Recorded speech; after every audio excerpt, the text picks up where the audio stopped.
give me one shot here on a blue chip stock. Believe me, Kevin, the only problem you're gonna have is that you didn't buy more. Nobody knows if the stock is gonna go up, down, sideways, or in circles. What's going on, NBA draft fans? Your boys are back. The Wolves of Ball Street, your favorite draft analyst, the Draftdaq NBA Draft Podcast. Hitting you, we're approaching our final few podcasts of the 2022 cycle before the draft hits. You know, obviously we'll hit you with the post-draft analysis, but this episode, you know, normally we touch on one prospect and dive deep. We're still going to dive deep into these prospects, but today we wanted to hit on some of the remaining wings in the class that, you know, we didn't get to do a full episode on because honestly, the draft just snuck up on us. I feel like the last two drafts, man, have been this extended process, this extended cycle because of the COVID schedule where 2020, the draft was in November, I think. Last year, the draft was late in July. Yep. So, you know, we're back on a normal schedule. And it was like finals hit and boom. It was like, oh, we got to get a move on it. We got to bang out some prospects. We got to let the audience know how we feel about the rest of these guys who, you know, are first rounders potentially. So we are going to touch on the wings today. And that's Bennedict Mathurin, Tari Eason, Shaedon Sharpe, and Ousmane Dieng. So, Albert, as my co-host, I'm going to give you the opportunity to choose who we cover first. Well, first off, hello, everybody. As Corey said, it's been a freaking mad dash to the finish line right now. Let's start with... You know what? Let's start with the guy who I'll be honest, I've watched the least of him out of the four. But from what I've seen, and I did watch him, the most intriguing, the most confusing, the most divisive, I think, of the four, maybe other than Eason, because Eason for random stuff. But Ousmane Dieng, can we start there? Because I have a lot of questions for you, Corey, about Ousmane Dieng. I'm not going to lie. I did not think that you were going with Ousmane Dieng here. I thought you were talking about Shaedon Sharpe.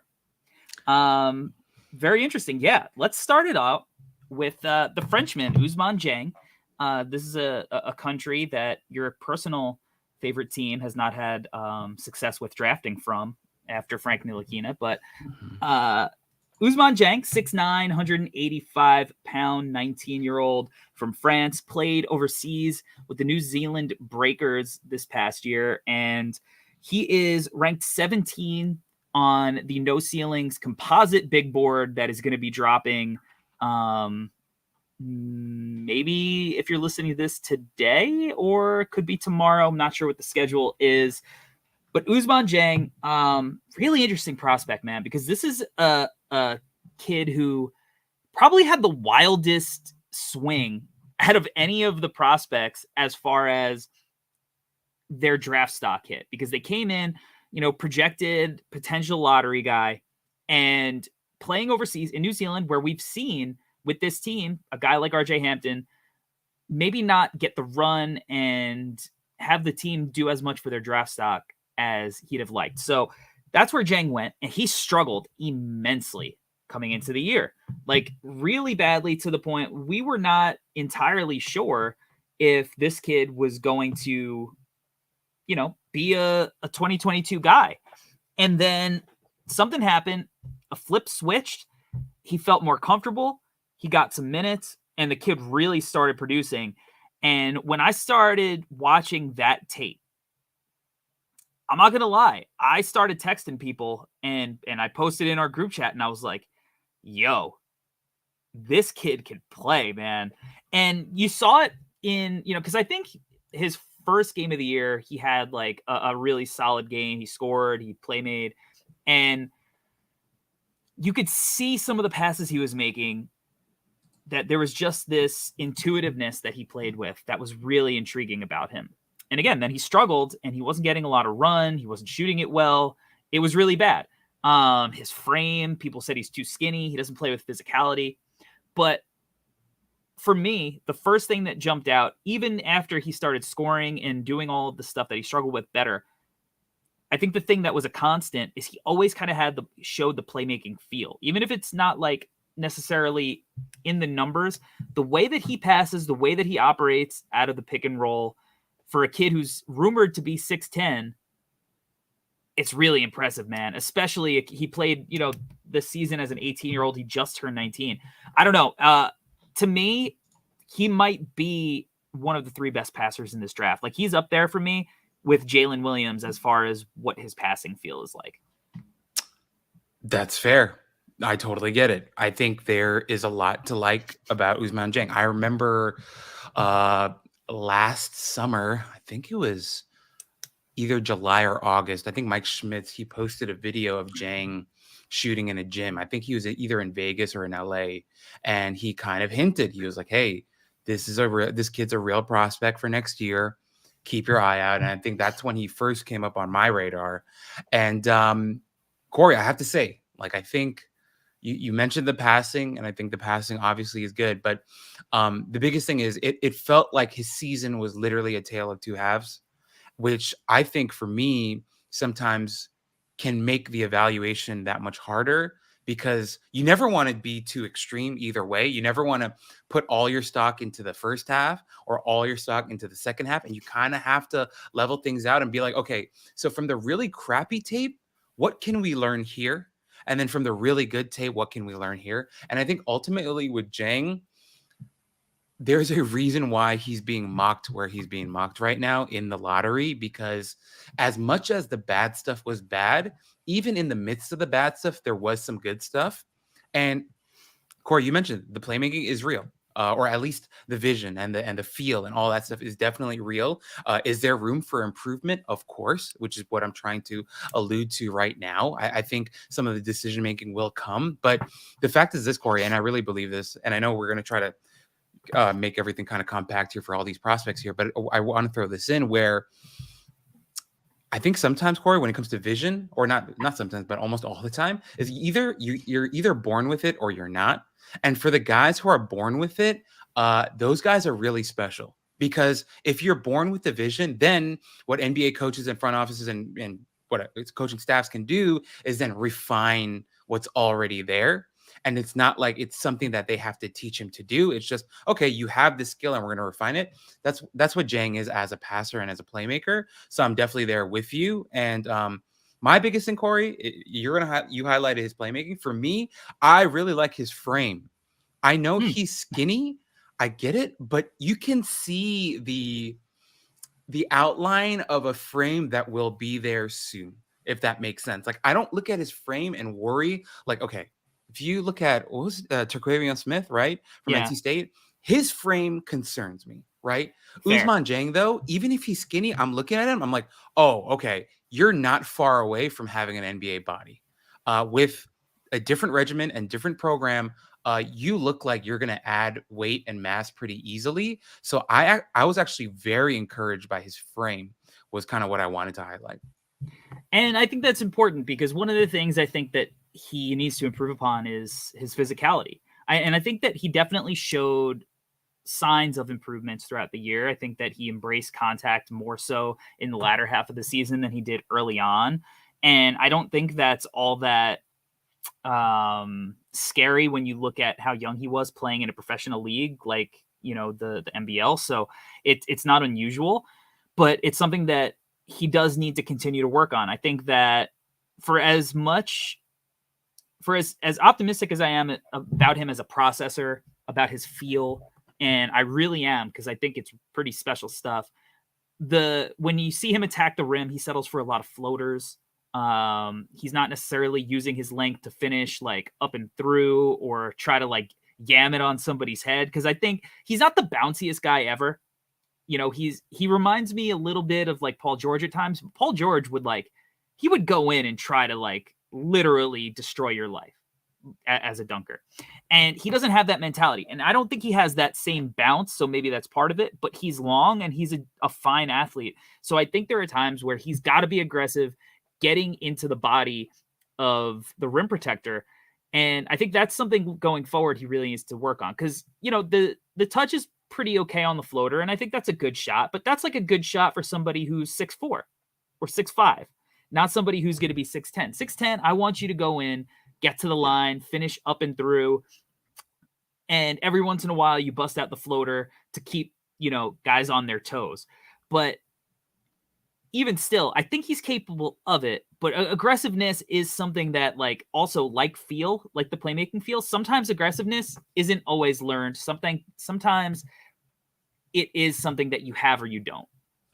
No, Corey, I 100% agree with you, because there's one possession that comes to mind, vividly. New Zealand, I don't know any of the guys on their team really, but or actually no, I should. But Hugo yeah, Besson. Hugo. I know Hugo. But it wasn't Hugo, but it was another guy. He was a guard. He was running pick and roll on the right side, right? And he comes over, and Jang catches the ball. He throws it over to Jang on the weak side wing. He catches, and he has the whole lane in front of him. And instead of going to the lane, he literally takes one dribble, stops at foul line extended, and throws up this really nice footer that goes in. But it's the weirdest thing I've ever seen, because he has literally the whole lane in front of him, and he just takes this one awkward dribble, lands on 2 feet, and throws up a floater. And I was like, okay, so this is weird. I think it's cool that it went in, and obviously the kid has touch, but at 6'10", like you're talking about, Corey, that should be a two-handed dunk with his testicles in somebody's face. Is what that should have been 100%. So it was very confusing to watch him do that consistently. But yeah, I did want to throw that in there, because he does have touch. Clearly, he has pretty nice touch. The floater is real. But I'm with you, man. And the physicality with him, hopefully, right, as he adds some more mass and he's a little bit more muscular, because you can see it. His arms are not twigs. He's got some mass on his arms, but it may not be muscle right now. He is a little flabby, I thought, on his arms. It's hard to explain. It's maybe it's baby dough is the best way to put it. But dude, I mean, he's going to be an NBA regimen, and all that dough is going to turn into exactly. It's kind of the Paul Pierce syndrome he has right now, but it's going to get toned, and he's going to have cement for arms. So hopefully that'll give him more confidence to attack the rim. But I'm 100% with you, man. Right now, it's way too many floaters. Yeah, and I think the body, I think ultimately the guy that he might resemble is somebody that I'm sure he looks up to, and I think plays a little bit like he said that he models his game after him a little bit. Nick Batum. I think he can get that, because Batum is pretty, he's a sturdy guy. Especially in his prime. And even though he was long and lanky and thin, he had, a frame that he wasn't going to get pushed around necessarily. So I think that's kind of the guy to emulate. The shot making, I think, is pretty impressive. He does stuff sometimes off the bounce. The percentages aren't necessarily something that you're going to hang your hat on. I had a guy, an NBA scout, tell me if your team is super reliant on analytics, you're going to miss on Ousmane Dieng, because he's a guy that you actually have to watch the tape on. And it's apparent, because some of the shot making stuff's pretty advanced for his age. I don't know how long it's going to take him to get to the point where he can consistently do that at the NBA level. Yeah. But when you see guys who have that potential, and you look at a guy like Anthony Simons, it's clear that he's capable of something like that. Jordan Poole. And I know that these are guards and not bigs, but I think that's kind of a tip of the cap to, Usman, that he kind of has these guard skills that are apparent, and the potential to do some guard stuff at 6'10". So I don't know. Where are you at with his shooting and his shot making? So I wanted to ask you about the shot, because I thought, Corey, mechanically, I had a question about it, because I thought, and it may just be me, right? I thought it was a little slingshotty from the left side of his head. There's a little bit of I don't know why I'm doing this on camera. That's going to help you understand what I'm saying. But I thought it was a little bit slingshotty, but overall, I kind of like how his body squares up real nice, and it looks pretty fluid. So wanted to ask you, shot doctor, what you thought about the overall shot, because that's something that I saw, but it could just be me, and maybe it's just the biophysics of his body or whatever. So maybe you can shed some more light on that. Yeah, it's not something I really picked up on too much. I mean, it's not Lonzo Ball, from in UCLA. I think that a lot of these young guys, they have that one motion shot. You know, they don't have like the Ben Gordon, you know, more like traditional beef type thing that you saw that you would learn growing up. I think, you know, Steph changed the way people want to shoot now. So he has a little bit of that. So sometimes that could be it. But I think if there was one tweak, sometimes he's like a little like hunched over when he's shooting. Like, I don't know. Like if you watch Chet shoot, he's up, he's tall, he's shooting at his peak. Sometimes Usman almost makes himself like 2 inches shorter when he's shooting. But ultimately, I think it's a smooth shot. He can knock it down off the catch and off the bounce. And I like it. I think he's there's a lot of rumors that he's, you know, rumored to be promised by Cleveland at 14 if he lasts that long. And I think that there's a shot that he's taken earlier, but he's the type of guy that I would bet on because he could handle the ball. He could initiate offense. He could play off the ball. And then I think ultimately he's going to be able to defend. You know, I think he's going to struggle with, you know, guys like, you know, because if he's 6'10", 6'9", 6'10", he's going to be playing a lot of swing wing 3/4. And that's guys like Kawhi, Paul George, OG Anunoby, you know, Pascal Siakam, just guys that are really big and strong that are going to out physic, you know, like I'm more concerned about him dealing with the physicality than Chet dealing with big men, physically. Cause I think that the 4 position, which is really just like, you know, threes that are playing up. Yeah. There's a lot of strong guys that play that spot now, you know, like even Harrison Barnes is a guy that is just, or Andrew Wiggins, Jason Tatum are going to, you know, be a lot for him physically. But I do like his potential long-term on defense because I think he's long and disruptive and he has good feet. No, for sure. I think guys like Marcus Morris would just beat the shit out of him. Yeah. Or at least talk about it. But I get it, man. Those threes, those tougher threes, right? Even like a Dylan Brooks, I think would give him a hard time. Not that Dylan Brooks is gonna be like, hey, you know, give me an inbound, throw me a pass and let me entry and let me post him up on the block. But I what do you think it is, Corey? I thought it was his lower half. Like with Chet, I feel like the reason why Chet can be so competitive as a big is because he's pretty strong in his lower half, although, you know, it doesn't look like it. Jang, though, I was wondering, do you think it's the lower half? Do you think it's just overall muscle? What were you thinking with that? I think it's embracing physicality. Oh, okay. Yeah. Okay. Mentality. I mean, he definitely doesn't have the strongest core, you know, but to me, it's like, if you're going to embrace physicality, you're going to be fine. Yeah. You know, and that, to me, that's the question is, you know, is he going to be quote unquote, like play tough, you know, and I think that the resilience that he showed throughout the season to finish as strong as he did, I think that maybe you could bet on him, you know, being playing tough down the line. Let's transition to one of these other guys. Let's talk about Tari Eason from LSU. He is the 19th ranked prospect on the No Ceilings composite big board, our final big board of the year. But Tari Eason is a guy that has really been an interesting conversation over the last couple of weeks. The LSU wing, 6'8", 7'2" wingspan, measured in with like Kawhi size mitts, which impressive. 220, 21 years old, just turned 21 years old. So a little bit older, although, you know, he's a sophomore. He averaged 17 points a game, 7 rebounds, 2 steals, and a block. Shot 52% from the field, 36% from 3, 80% from the line. He did this all in 24 minutes, mostly off the bench. So there's this weird thing with him where he was ridiculously efficient in the time that he played. I mean, he had a 33.4 PER, 61.5 true shooting percentage. He had a 14.7 box score plus minus. Like, this guy was just really effective in the minutes that he played. And yet, you know, we have him at 19 on our board, our collective board. And this is a guy who is, you're either like, this guy is a top 10 pick, or you're like, I would let him fall to the 20s and take him there.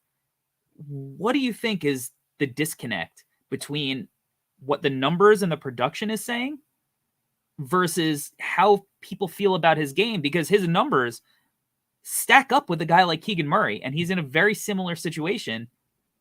So what's the disconnect? Well, okay. The first thing that we have to mention, Corey, is that clearly there's some stuff that's going on off the court behind the scenes that we know nothing about. In my humble opinion, Corey, I feel like, I don't know. I know a lot of times, like, where there's smoke, there's fire, but at the same time, like, I do wonder, like, how much there is to all this stuff. Is some of it getting overblown? Are certain people reporting it in a fashion that's making it seem bigger than it is? But I think it's a little unfortunate that his stock right now is dropping a little bit, and it really doesn't have anything at all to do with his play on the court, which I think is really unfortunate because, as you mentioned, Corey, you watch him play, you go to his tape, and you actually watch the guy play. He's a really impactful player. And all those numbers that you just rattled off, they're not just empty calories, empty stats. Like, he was truly an impactful player. I think he was playing in a weird situation at LSU. Not the most talented, most organized, most fun roster or style of play or anything, all the above. But he was impactful in his minutes, as you mentioned, coming off the bench. It's hard to understand. And he's a guy that recently, Corey, I had to do like a double deep dive into his tape because I didn't realize how much you loved him. And I was like, you know what? If Corey loves him, there's got to be something that I'm missing here too, because he was much lower on my board. And I went back and I realized, like, okay, yeah, like I was missing stuff. And there are like key principles and things that I believe in that I wasn't applying to Tari Eason. Like, the biggest thing for us is when we talk about shooting upside, guys who shoot the ball well from the free throw line, we happen to really like those guys as potential shooters. And for whatever reason, I was much lower on him on a shooter. And then I went back and watched his stuff again and then looked at his numbers and I was like, well, okay, so I'm not really practicing what I preach here. He's actually a pretty decent looking shooter. So I guess maybe a good place for us to start with him is that I think he's going to be a good shooter on the next level. And I think there's enough proof there in college, obviously lower minutes, but shot it well from the free throw line, which is really important to us. The shot looks fine to me. I know it's a little bit different kind of from the side type of thing, but we saw it with Trey Murphy last year. We see it with a lot of different guys. I have no problem with how it looks. And that's obviously without us even talking about the defensive side, but offensively, I like the shot. I like the handling. I like the playmaking. There are a lot of tools there for him to work with. So I'm cool with Tari. I like Tari. Yeah. I mean, for me, like, you know, he's been mocked to the Bulls a lot at 18. Like, great. You know, one of my philosophies this year was like, what would Masai do? And would Masai Ujiri like draft a guy like Tari Eason? I think he would. I think he would bet on the measurables, on the fact that, you know, he was as productive as he was and be like, hey, we could figure out the other stuff later, the processing and like that stuff will be learned. He's got these really unique tools and he was really effective in the minutes that he played. So I buy the shot too. Like, do I think he's a lock to be a 36% shooter? Not necessarily, but I think that he's a guy that ultimately, like you said, the free throw percentage is encouraging. He's a hard worker, clearly. And he's a guy that I think is going to be good enough that he's going to be able to attack closeouts. You know, and you see what he's like in the open court when he's able to get a step. He definitely needs to work on his left hand and his finishing package with his left hand, because he does really favor that right side to a point where NBA defenses are smart and they'll shade him and they'll weak him and they'll make him uncomfortable. But I think he's going to be physically strong enough to handle the NBA from Jump Street. And, you know, he might not get, you know, average 2 steals a game as a rookie. He might not average a block a game as a rookie. Maybe, you know, our friend Kurt in the chat said, you know, thoughts on his defensive impact, production being inflated due to LSU's chaotic scheme. I think that scheme always helps, but, you know, at the same time, he did what he was supposed to do. You know, if your coach is executing a specific scheme, and I think it's a little different than, you know, like if he was on Syracuse and you're trying to project forward in a zone. I think it's a little bit different. but I think he's going to be able to hard hedge. He's going to be able to switch. He's going to be able to guard on the perimeter, and he's got the length to recover. I think that he's a guy that, he's going to get to the line in the NBA. I think with the spacing and the way he attacks the rim, there are things he's got to improve, but that's why he's not a lock. But ultimately, I think he's a bet for that a team could take in the lottery. Now, you mentioned like there's a lot of stuff behind the scenes. Who knows how he's interviewing? But at the end of the day, these guys are young, and I don't love interview answers all the times that some of these guys give, but LaMelo had like a historically bad interview process. Right. And LaMelo Ball's been fine. So sometimes it's just a matter of these guys aren't like trained to be media professionals as young adults. But I think that Eason's a guy that if you get him at 19, at 20, it's like a home run pick, because I think he's a guy that ultimately, like, how many scenarios does he just flame out of the league? A league that is trending with all of his skills is my thing. Like, what do you think the likelihood that he's just not a guy who sticks in an NBA rotation? I don't know, Corey.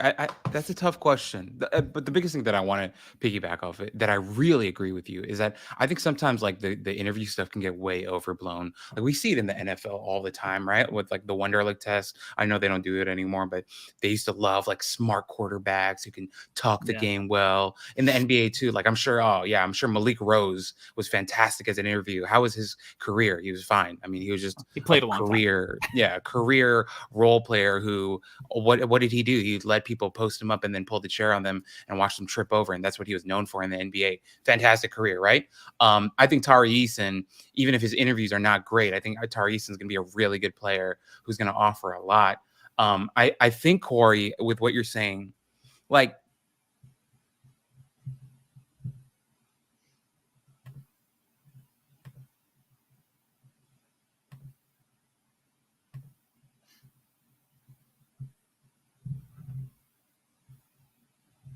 I just feel like overall, like considering what he can do and the versatility that he's going to offer, he will be just fine in the NBA.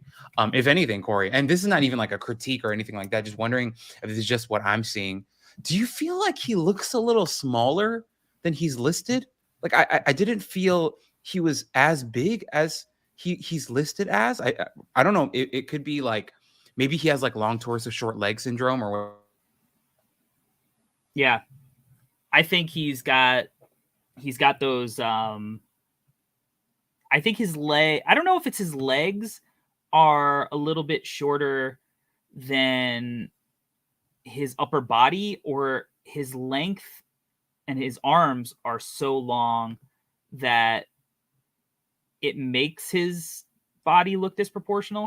Because I feel like he's like, I mean, a 7'2" wingspan is pretty impressive, but it almost feels longer looking at him. But I didn't feel like he was shorter. I mean, if he's listed at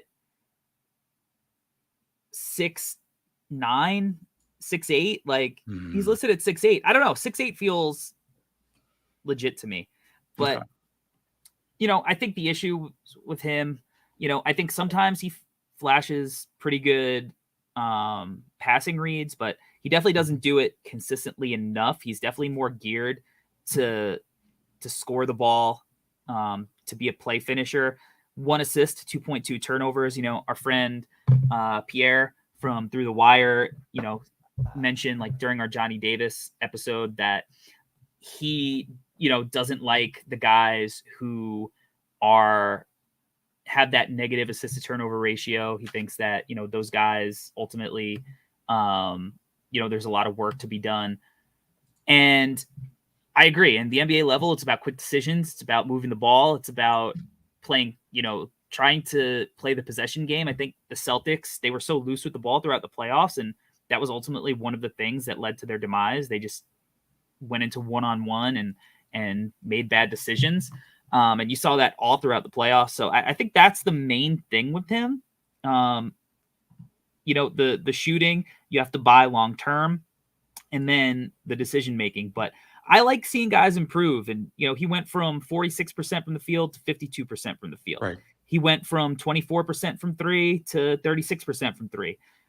He went from 57% from the line to 80% from the line. These are all positive signs, and the defense, that was always there. So I guess you have to buy in the fact that he did all this in low minutes. Why was he getting limited minutes? But Scotty Barnes came off the bench, played limited minutes. Patrick Williams off the bench, limited minutes. I just think he fits the archetype of the modern NBA. So that's why I'm willing to bet on him. Maybe he was a guy that back in the day, even a few years ago, I wouldn't have been as high on, but I think that now I think he fits the direction that the league is headed. And I think that, as long as you're not taking him at pick 7 or pick 8, where you're like, he's your main guy. Like if you're a team like the Rockets, who has one of these, has 2 lottery picks, or you're a team like Charlotte, who has 2 lottery picks, and you're rumored that you don't want to pay Miles Bridges, maybe that's a good way to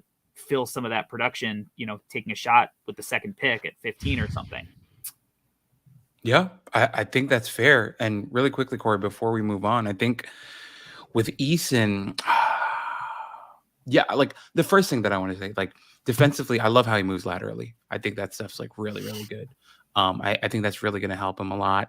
Offensively, my one critique, this is my only one critique, and obviously, like, this is fair for a lot of different guys in college or whatever, but I thought like in big moments, sometimes he kind of disappeared, which I understand, he's young, whatever, but there were times where, especially like SEC tournament games and whatever, like I felt like I was kind of like, where is he? And there were certain times where he was kind of struggling to get to his spot and score and whatever. But I don't say that as like a fatal flaw. I say it more as like, hey, Tari, like, I think this is something that you need to work on as you get to the next level. Like, I know that he's impactful and that he did a lot, but there were also moments that I thought he kind of disappeared. So that's something I'm hoping he works on.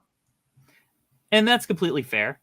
And I think that, friend Kurt, is Josh Jackson an unfair comparative case study in how Eason could be a miss? And I think that's probably the right kind of player as how he would be a miss. I mean, Josh Jackson was pretty good as a freshman. And there was that one thing, like I was always kind of worried about Josh. I wasn't a Josh Jackson guy personally. Same. But I could see that, but the difference is you're probably drafting Tari at the back end of the lottery / 15 to 20 range. I've heard 23 is his floor at Philadelphia versus Josh Jackson, who was the 4th pick in the draft. Yeah, exactly. So there's expectations that come with that where it's harder to be patient with a guy like that. And then, I think, Josh had other stuff that he was dealing with, but as a player, I do think that's a fair downside comp. I mean, just really quickly, I always thought like I never thought there was really a roadmap for Josh Jackson to ever be a good shooter. I really didn't like his shooting at all, and I thought the form and everything looked so weird and like just not fluid or connected, and there were so many moving parts. So I actually never liked him as a shooter. Meanwhile, Eason, though, you see him at the free throw line, it looks fluid, and I think there's a roadmap for him to be at least a decent shooter. So no disrespect to you, Kurt, but yeah. I like his upper body. I know that he, it's off to the side, but I think the upper body is fluid. Sometimes the footwork I think needs work. And maybe that's part of, the body that we discussed with like the shorter lower half versus maybe that has something to why it looks a little funky sometimes. I don't know. Yeah. All right, let's move on to Bennedict Mathurin, who is, I think, one of the players in this draft that most people feel good about. Except for you, you've kind of been out on him the whole year. But Mathurin comes in at number 10 on the no ceilings consensus big board. 6'6", 6'9" wingspan, 205, just turned 20, sophomore. 17.7 points per game, 5.6 rebounds, 2.5 assists, shot 45% from the floor, 37% from 3, 76% from the line. And the 3-point volume was on about 6 attempts per game. He shot it 42% as a freshman. This is a guy that a lot of people would have drafted last year. He's athletic, could be a two-way wing. So, Bennedict Mathurin, tell me your reservations, because you've been iffy about him all year, and I don't know how much you've been iffy on this podcast about him, because we've mentioned him before, but you've definitely, you've been in the chat being the guy that's like, let's think about this a little bit. So what is the holdup for you with Mathurin? And this is a guy that you saw multiple times live this year. So, okay, I do want to say this. My position on Mathurin has gone back and forth so many times that at this point, I don't even know if I like him or hate him or not. It's a very strange experience I've had with Mathurin so my first experience with Mathurin was last year, where heading into last year's draft, I really liked him. And I was like, hey, don't go back to school, enter the draft. He's a guy that NBA teams should take a bet on and grab at the end of the first round. Was how I felt. I was actually super high on him last year. Then he went back to school, and then I watched more of his tape over the summer. And I remember I did a pod with Stephen Gillespie, and I did a deep dive of his tape, and I was like, you know what? I don't know if I like this guy as much. I don't know if I believe in the shot as much as everybody else does. And I don't think he's as elite of an athlete as everyone is claiming him to be. So that's where I started ending up. And I was like, very negative in my head. I was like, yeah, people are overhyping his athleticism. The shooting is good, but it's not as great as people make it seem, blah, blah, blah. Then I go to watch him live, right? And I watch him live, and the guy is built like an absolute Greek god, number one. It's unreal. His physique is crazy, like absolutely insane. And then you watch him play, and you start to understand a little bit more as to why people like him. And also, like, I started tapping back into why I liked him in the first place, right? You can see, okay, the shooting is developing. The ball handling is developing. Him attacking the rim is developing. So, Corey, I think where I am right now is I like the developmental track. However, I don't know that I love him as much as I love the other wings in this draft, because I feel like some of the other wings in this draft either have higher ceilings or they have higher floors than him already. Is kind of how I feel about him right now, if that makes sense. It does. It does. And he's a guy I've struggled with, because there are times I've been super high on him. There's times I've been lower on him. Ultimately, I think he's one of the safer wings in the draft who has the potential to be maybe, a Victor Oladipo type guy if the ball handling and the shot making develops, if he goes to a situation where he's given freedom to kind of, just not have to worry about getting wins necessarily, but he can focus on developing his weaknesses. But I look at the spots that he may be linked to, and I don't necessarily think he would get that opportunity on these teams. Like, unless he goes to a Detroit, maybe in Indiana, maybe, but I think Halliburton's doing and Cade are still doing so much of the ball handling. I struggle to find where he would be able to work out just, all right, it doesn't matter if you shoot 42% from the field. We just want to see you create your own shot consistently. But at the same time, going to a Detroit, an Indiana, a Portland, a New Orleans, a San Antonio, a Washington, these are all spots where he can continue to build off what he started at Arizona as a guy who is really good shooting off movement, as a guy who, and he hit some really tough movement shots, like hand in his face. I love that he gets elevation.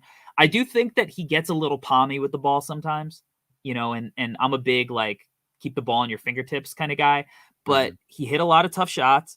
He could obviously hit off a knockdown. You have to respect him. You have to close out. And that's when he could use his athleticism and, attack those closeouts to get to the rim. He's obviously capable of putting you on a poster. I agree. I don't think he's like an elite level athlete. I think he's a very good NBA athlete, but not an elite one.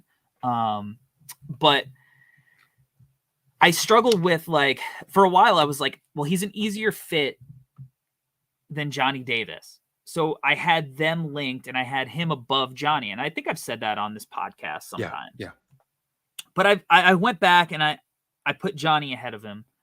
When I went back again to watch Johnny's tape, because I'm just like, I think Johnny's going to be fine playing off the ball. I think it'll be fine. And I buy his self-creation and I buy his defense a little bit more. I think Mathurin's a good defender and has the potential to be a good defender. I know Nathan likes to give the Andrew Wiggins comp, which I think is a fair comp, but Wiggins is bigger. Yeah. Wiggins is 6'8", 7-foot wingspan. Right. Mathurin's 6'6" with a 6'9" wingspan. There's a gap that I think that if he was just a little bit taller, I'd be a little higher on him. And maybe that is foolish. I don't know. But I think it matters a little bit when you're projecting him to, like, can he comfortably guard some of these new age fours? I'm not sure. Like, he seems more like he's going to guard like 2s and 3s versus 3s and 4s. And sure, like, you could switch off to 4s sometimes because, like you said, he's very well built. Yeah. But I don't know how much like playmaking equity he's had. He's looked okay at times with, playing pick and roll. I don't think he's ever going to be a high usage playmaker, but I think he'll be adequate enough. If Zach LaVine can turn into an adequate playmaker, I think that anybody can. Yeah. But does he get to the point, like if you're taking him at 6, are you hoping that he just turns into like an efficient 18 points, 6 rebound, 3 assist guy? Or are you like, this is a guy I could see being a 24 point per game guy? Like, is that because that's where I struggle. Like, I don't know if I see he could be a 24 point per game number one option type of player. And I do think there are some out there that think that, and maybe he can be. I just struggle to see it. No, I agree. And I think that's exactly the reason why he's getting mocked. Like, even I've seen some people mock him to the Pistons at 5. Yeah. And I'm like, all right, cool. So you want to grab a guy who isn't like, who can create a little bit, but isn't known for it yet. And you're really kind of taking a flyer here. What's the basis for taking him that high at 5 when a guy like Johnny Davis, who's proven that he can be the offensive focal point and the defensive focal point for a team consistently, why would you take Mathurin over that guy is kind of where I'm baffled. And Corey, for me, the big thing with Mathurin, I do want to give him credit though. He's really good at cutting off ball. His off-ball movement is actually phenomenal. And the connection that he had with Kerr Kriisa and Dalen Terry was actually phenomenal. So I want to give him his credit there. I just thought defensively, there are times where he can float. And that's something that Rucker and we noticed that when he's locked in and he can do a great job and switch and be physical with all kinds of guys. But when he's not, and he's floating a little bit and he's losing his focus, it is not the best. So that is something that we have to worry about. But just going back to your question, do I see him as a 24 point per game type of guy? I really don't. And even going to the Nate comparison of Andrew Wiggins, I agree with you. Andrew Wiggins is a lot bigger, and he's like actually like kind of imposing how tall he is and how springy he is as an athlete. But Mathurin may end up being that type of guy, like 17, 18 point per game, and he'll grab you some rebounds and, have a couple of assists. But I just don't see the high end ceiling where he becomes like a number one option, where he's like even touching like 25 points per game. I just can't get there with him at all, actually. I think there's a world where it happens. I just am not sure it's the outcome you want. Like if he's the guy who's your number one option and is averaging 24 points per game, I don't, as much as I think he's going to be an okay passer, I just don't think he's going to be a good enough passer playmaker that it's going to make up for it. And look, Jaylen Brown, I think, has struggled consistently being a playmaker. He's a guy that's probably around the same height. I think Jaylen looks beefier now, but not coming out of college. Yeah. So maybe he turns into Jaylen Brown, and that's a guy who definitely can get buckets. But that, I don't know if you want Jaylen as your number one option. He definitely showed that how valuable that ability is in the playoffs and in the finals. And a lot of times he was carrying the Celtics. Yeah. But so maybe his upside outcome is Jaylen Brown as a scorer, as a guy he's going to rebound. He can play defense, athletic, can play off the ball, doesn't have to be your dominant guy, but next to the right guy can put up a good amount of points. But maybe that's like the ideal scenario. And I think it's going to be hard to replicate. Yeah. I think more realistically, Corey, I see like Aaron Aflalo. I think that could be a more realistic outcome for him, where Aflalo had some good seasons of scoring. I think he had a season where he scored over 20 points a game. With the Knicks? Was it with the Knicks? Orlando? Yeah, he definitely did it with Orlando. But he did have like one decent season with the Knicks. But I could see, and that's not a slight either. Like Aflalo had a good career, made good money in the league. He's a but good I role feel player like, in Denver. for sure. So I could definitely see that type of role for Mathurin. Maybe like an Aflalo plus, where he's like that type of player, but a little bit better, can offer a little bit more juice as a playmaker. Yeah, and I still think he's going to be a better player than Aflalo was, but that was the name I was thinking in my head when it was like, if he's your number one option, that's kind of a scenario where it's just like rebuilding team, gets traded there, not leading to wins, right? Empty calories type stuff. But I do think he's the type of guy that will be able to play on winning teams because he's so versatile as an off-ball player.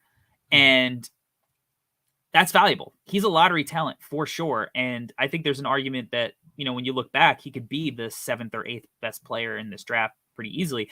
I just think if you take him at 5, like he's been rumored at certain times, I would be weary because and I know I'm obnoxiously high on AJ Griffin, but it's hard for me to find reasons why I would take him over AJ right now.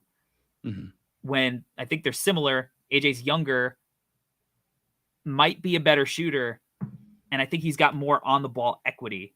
Yeah. And I get the defense right now, people probably feel is worlds apart, but I think that all of AJ's defensive stuff is just coaching and, because the effort is there. And he showed, again, in my opinion, I might be alone on the island. He showed enough flashes, but the thing with Mathurin is he does feel safe. He does feel like a guy you could bank on. And the last guy we're going to talk about, I don't know if he's safe. I don't know if he's a guy you could bank on. I've had him up as high as like 3 and 4 on my board. Yeah. Because when I just look at the film and I look at the talent, it pops. Man, does it pop. And we talked about how interviews do not make or break a player. These are young kids. They're being, given advice. But fuck, Shaedon Sharpe has not interviewed well. Some of his quotes, that quote with the Kings. Yeah. They can get their little shine. Talking about all-stars like Domantas Sabonis, national champions like Davion Mitchell, and high lottery picks like De'Aaron Fox, champions like Harrison Barnes. They could get their little shine. I was like, oh, that's not good. I don't love that. So as much as interviews don't matter, do they? I'm sorry, folks, for all listeners out there. I apologize. I'm being very unprofessional right now, but holy shit, like it's hilarious to think about the fact that he said that with an actual camera directed at his face is unbelievable, Corey. It's unbelievable. And then he said, I think it was with the Pacers workout. He was like, they're like, what's the difference between, or like, how are you preparing for the transition? Like, and he was like, I think it's going to be the same from high school to the NBA. And then he was asked why he didn't play like multiple times. And he was like, this was the best decision for me. It was not good. His interviews are like, if I was his team, I would say, just stop doing them. Yeah. Please, just stop doing them. But with that said, he's the 8th ranked prospect on the No Ceilings big board. He's a guy that I still think is so freaking talented that I would be willing to make the bet. Yeah. He's a guy that I spoke with a scout at a showcase last week, asking him, how he's worked out, how he's looked. And he's like, I haven't personally seen him work out yet. We're working him out next week. But if you can't see the talent that this kid has, this is not the business for you. Wow. And he's just like, it's just, the only question is, what executive has the balls to select him? And that's what it's going to take, because this is a kid, and we've talked about him a few times. We've talked about him on other podcasts when we've, I think we mentioned him on the Locked On Knicks podcast when we went on there. Yeah. His shot making is innate. When we talked about Ousmane Dieng, and how his playmaking was something that that feel was something that you can't teach. Shaedon shot making is like, it's something that it feels like you can't teach. It's something that is just, he has these combo moves at such a young age. He's got range. It's effortless. He shoots a good ball. There's not much to critique and change other than, like, in his high school tape, he's settling for these shots, which is not abnormal for a high school kid in these unstructured settings, which is why it's so fucking frustrating that he didn't decide to play college basketball while he was at Kentucky, because you don't know what he looks like with structure. You don't know what he looks like playing with other high-level players, playing in an offense, running sets, competing defensively. You don't know. Now, he's been partaking in competitive workouts. So I think that's a good sign, because I think that there's a world in which his team is just like, we're not working out, right? We're just doing 1-on-0. Like, we're not playing against anybody. So that's where it reels me back in. Like, okay, he's willing to play in competitive settings, and he's super athletic. Like, to me, and I know he's not like as bursty as maybe as you want, but as a vertical athlete, he's got great body control, even when he's not flushing it, and he's got some monster dunks.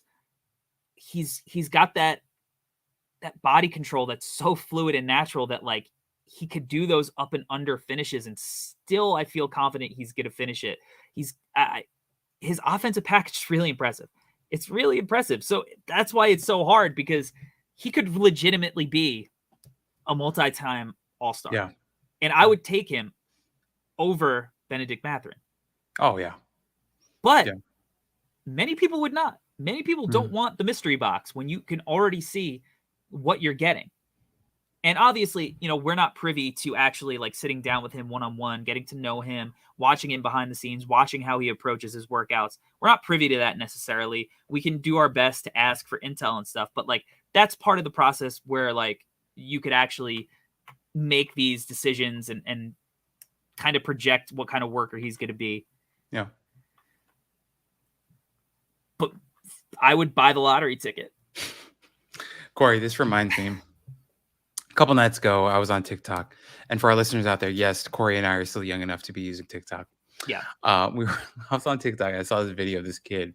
He walks into like an antique store and he's trying to buy, like, I don't know, I think it was like a cup or a mug or something. And he goes up to the old lady at the counter and he goes, ma'am, how much is this? And she's like, oh, $5. He's like, okay, I can give you $5 in cash, or I can give you this mystery box. And she goes, I can't accept the mystery box. And he's like, are you sure? Like, there could be something incredible in here. And she goes, I don't want the mystery box. And she's like, she starts to get a little agitated. I don't want the mystery box. He goes, cool. He pays them the money. He takes the cup and he opens. He's like, just out of curiosity, do you want to know what's in the box? And she goes, okay. He opens it up and it's like $10,000. And he's like, I would have given you the $10,000. And her jaw just drops to the floor. And I was reminded of that because that literally may be Shaedon Sharpe for us. I think, Corey, just to kind of piggyback off of what you said, and I think I've said this before, either on this pod or in one of our group calls or whatever, and people may scoff at this, but there's a real world where 5 years from now, he's the best player in this draft. And I've imagined, and oh no, I said this to you. I imagined like the Detroit Pistons grabbing him at number 5, right? Going to Slam Magazine and having him and Cade do a cover shoot of those two guys in the retro Detroit Pistons jersey, and they're going to be like the next, I don't know, Grant Hill, Jerry Stackhouse, whatever, right. Like I could see that happening. The kid is a real bona fide talented player. Now, will this make sense? I don't know. And I love what you said. I was like, damn, like I wish he played at Kentucky. But Corey, if I could offer a little bit of maybe like a rebuttal to that is maybe he watched 5 minutes of Severe Wheeler and was like, fuck that, I'm out. Is a real possibility, you know? And it's like, I don't want to play with that guy. So but of course, like the selfish side of us as evaluators is, goddamn, like we wish we saw you play against other college basketball players. Like I get that. But the tools are sick. Like he is a freak athlete. Like the people who are putting that label on Bennedict Mathurin, chill out and go watch Shaedon Sharpe. He's more of a freak athlete by a mile, in my opinion. Right? The handle, the jumper, all that stuff, the confidence. There's no fear with this guy. He will take it to the rack and try to put somebody on a poster. So, God, I say all this and I'm still terrified of him too. He ended up 8th on my board. So obviously I don't have him in the top 3 or the top 5, but I couldn't drop him out of my top 10 either, because that felt like an absolute mistake, like a terrible mistake. So yeah, he ended up at 8 for me. And everything that you said about him and his package and his skill set seems very real. And I can't wait to see it on an NBA floor.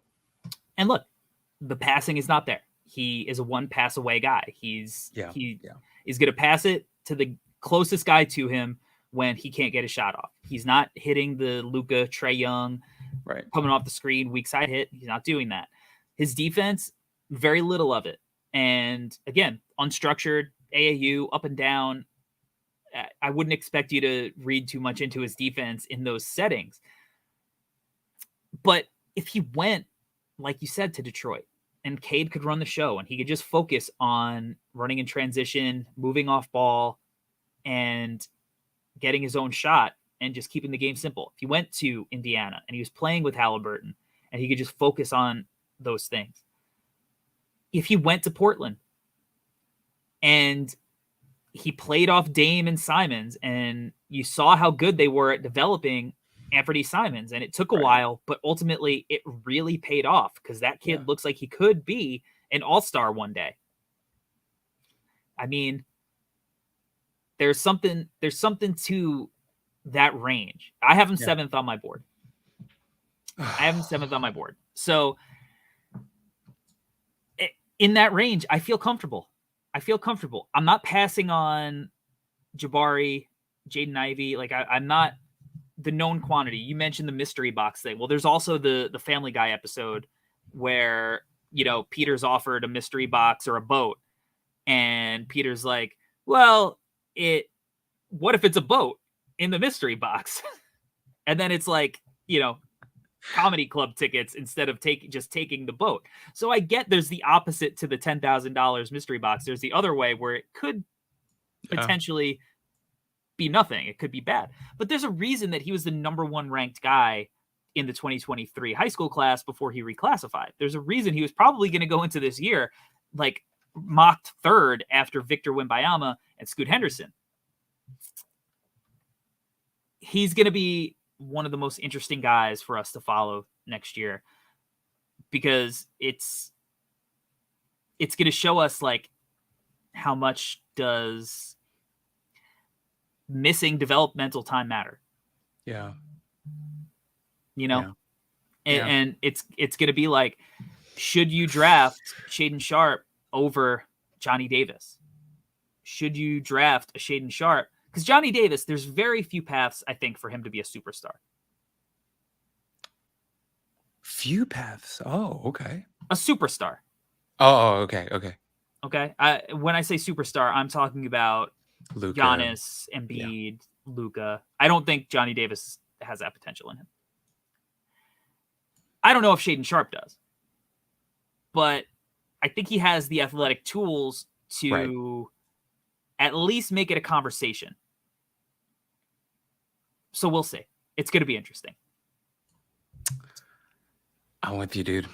He's terrifying. He's absolutely terrifying. And the ultimate test for me is, I thought about it, if he's sitting there at 11, do I want the Knicks to take him? And the answer is yes, every single day of the week. So I think that speaks volumes as to how I feel about him as a prospect. Like, obviously there are concerns. There are things that we should be wary about, scared of. There are areas of improvement for him. But if he's there at 11 and my Knicks are there, I think the Knicks should take him every single day of the week. So I'm with you. I think the Knicks should Yeah. take him. I think he's for a lot of the reasons we said with Halliburton and, and Cade, I think, maybe he could be RJ's running mate. I don't know. I think, play with IQ, Obi. Yeah. It's a fun young core to think about. How are we feeling about the Knicks? What are you making of these rumors? God, Corey, sometimes, to be honest, I just try to keep my hands away from my phone and let people go crazy on Twitter and not say anything, because I think it's absolute just pandemonium before the draft. Always, every single year, Knicks fans freak out about some potential trade of us moving up in the draft and grabbing some big name, and then all these Knicks fans go into their trade machines and say, would the Kings like what can we throw at them? Ryan Arcidiacono, Taj Gibson. It's nonsense. Like, I really don't see a world where the Knicks move up to 4. I get it. I know Ian Begley mentioned some stuff and some offers have gone out there, and that's cool. Like, I'm sure Vivek got our offers and we're like, all right, fuck off. Like, I'm not giving you guys the 4th pick for whatever, dimes and nickels and pennies that you guys have for me. I think the Knicks are in a great position sitting at 11. I think there are going to be a ton of options for us there. All these wings that we talked about today may be there at 11, and other guys that I absolutely love could be at that spot. There's a real world where Shaedon Sharpe falls to 11 and the Knicks just grab him there and would be a great pick. So as a Knicks fan, I think I want to tell all the other Knicks fans out there to just breathe. Like, we're going to be okay. We're not in a bad position right now. We have good young players on our team. We have assets. All these horrifying contracts that people want to portray as nightmarish contracts, all of them have team options on the back end. I'm feeling totally good. I feel fine. We're going to get a good player at 11. Or even if we trade back, I'm sure that Leon and our front office, they're going to make the best decision for our team. I actually have a lot of confidence in them, is where I'm at. I think that's how you should feel. I think that's rational. I heard last week that if the Knicks are going to trade in this draft, it's more likely they trade back than trade up. And that's what they did last year. Last year when we were watching live and trying to stay off, I don't know if we were trying to stay off Twitter or the Barclays Center's Wi-Fi is just so terrible that we couldn't get service. I'm not sure which one it is because it's very hit or miss at the Barclays Center. But the Knicks initially, who they take, Keon Johnson, before they traded back, right? And we got your reaction on that live, and then they traded back. So they have a history of trading back, getting value, finding their guys. Their scouting has been on point lately. Yeah. I would trust them whatever they did. If they did trade up, if they stayed put, if they trade back, I think regarding the draft, they've at least earned the trust of the fan base. Because, talk to any Knicks fan. None of them are out on Obi. None of them are out on IQ. Mm-hmm. Everybody loves Grimes. Sims, real late in the draft. Got Rokas overseas. Mm-hmm. Everyone loves Deuce. They've gotten guys, the Knicks fan base. So I think you're in a good spot. You're in a good spot at 11. Agreed. Someone's going to fall. Exactly. And that's why we did the wild card draft last week, because somebody is going to shake up the lottery. Maybe two somebodies are going to shake up the lottery, and somebody interesting is going to creep down the board. Yep. All right. Albert, tell people what's going on, where they can find you. Yeah. You can find me at Alberto Gim on Twitter. A lot has been going on with No Ceilings. It's been unbelievable for us. Corey and Rucker and everybody. It's just been, it feels like we're throwing a perfect game right now. It's been unbelievable. Super proud of everything that we've been doing. As I've mentioned before, I did the Jalen Williams interview, which was a blast for me. Did the Dyson Daniels piece a couple of weeks ago, or exactly 2 weeks ago, I think, which was fun for me as well. But yeah, we're going to be doing the live stream. Obviously, you're going to be talking about that after this, but it's been an exciting time and we're almost there. We're almost there. I'm so excited for the live stream. It's going to be such a fun night. The team is amped for it. We've been preparing. We've been designing, and we got a cool giveaway that we'll announce on the stream. But we got a cool giveaway happening. It's all happening. You can find me at Corey Tulaba. Find my writing at NoCeilingsNBA.com. Recently wrote about Chet Holmgren, why he's a unicorn, the best player in the draft, and why we should stop overthinking it with Tyler Rucker. And if you click on our names on the site, you could find all the pieces that we've written this year. Oh, yeah. And this is as good a time as any to just go back and read through all the stuff that we've written, or just go into the search bar on NoCeilingsNBA.com and type in a player, because we've written about nearly everybody. I got to count up how many articles that we've done, but we haven't missed a day, Monday through Friday. Some days we've posted multiple times, and we even posted on the weekends some of the time. So we did so much work for this draft that there's something for you to find anywhere. As always, if you have not done so and you're watching live on YouTube, make sure throw us a like, subscribe to No Ceilings TV. That's where the draft stream is going to be, 7:30 Eastern time on June 23rd. And then make sure to subscribe to the Draftdaq NBA Draft Podcast anywhere podcasts are available. Give us a 5-star rating. That would be the sickest. And we're getting close. The draft is fast approaching. It's your boys. We out. Peace. Peace.